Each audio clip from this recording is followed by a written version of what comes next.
అందరికీ నమస్కారాలు. ఈరోజు మనం సంయుక్తాక్షరాల గురించి మనం నేర్చుకుందాం.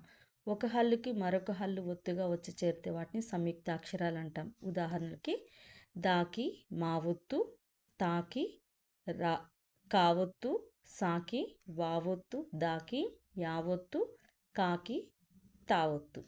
ఇక్కడ ఉన్నటువంటి సంయుక్తాక్షర పదాలను మనము గళ్ళల్లో రాసుకున్నాం. న్యాయం, స్వరూప, సత్యం, వర్తకం, గ్రామం, ధర్మం, ప్రమిద, ఉద్యమం, ఖడ్గం, శక్తి, మార్గం, ఆశ్రమం, ఉత్సవం, స్నేహం, గుడ్లు, బక్రీదు, అర్థం, పద్మ, వాక్యం, ప్రమిద, తర్కం.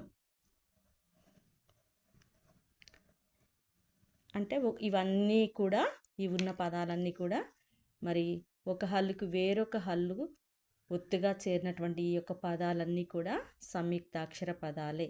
ధన్యవాదాలు. నా యొక్క ఈ ఛానల్ని దయచేసి సబ్స్క్రైబ్ చేసుకోండి, లైక్ చేయండి, షేర్ చేయండి. Thank you.